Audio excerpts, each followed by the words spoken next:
there's all these founders out there who are kind of working away hard on their products. Yeah.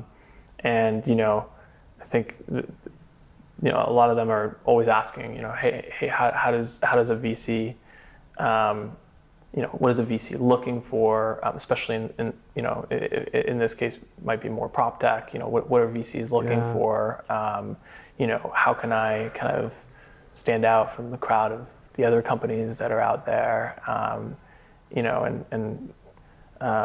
So how do you think about some of those things?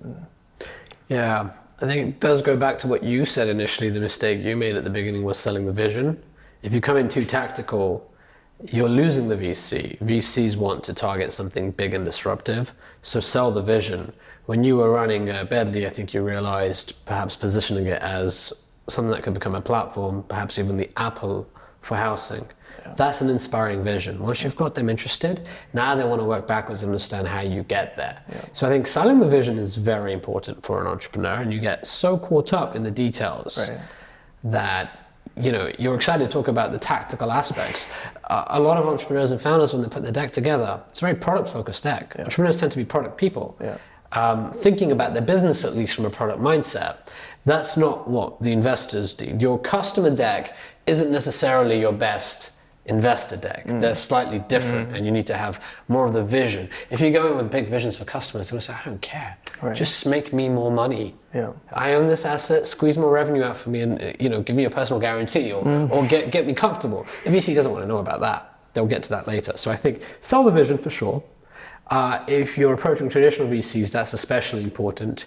If you're approaching more PropTech VCs, which are now emerging, those guys are great. They really get it. I talk to them and do deals with them too. They will say something like you've just said too. They look for entrepreneurs that have the mix of real estate and tech. Too often they see technical people building solutions that the real estate industry doesn't need. It's a nice to have. Yeah. The industry is full of this. It's a nice to have, but will it scale? And then the other end of the spectrum is, this is a real estate person that's coming to me with an idea. They clearly don't appreciate the technology side of this. They haven't done their research. This has been done so many times before, and it's important they understand their market and understand how to implement technology.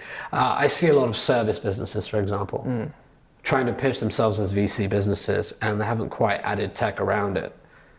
Now, the sweet spot obviously is when you've got the tech and real estate together. That's key.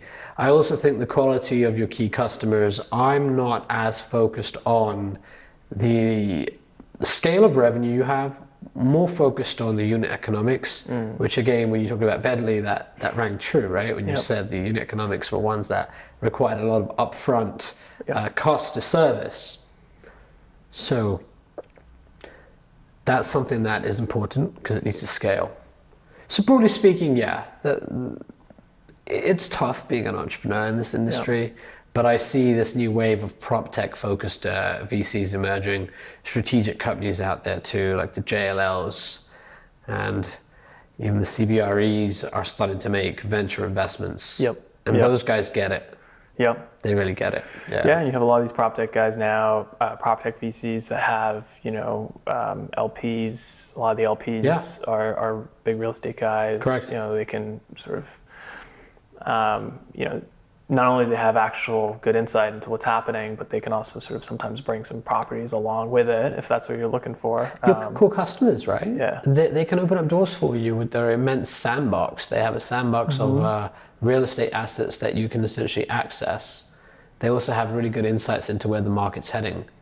They can pick up the phone and call some of the most powerful real estate players in the world and immediately know this is a need. And if they see that you tick that box, that's great because their LPs are of that type. Right. This is the PropTech VC Podcast. We give you unique insights into how innovative technologies are disrupting real estate. We interview top entrepreneurs, investors, and knowledgeable experts to share the inside scoop in this fast-moving industry. It's hosted by leading PropTech VC, Zain Jaffer. Let's dive into today's content.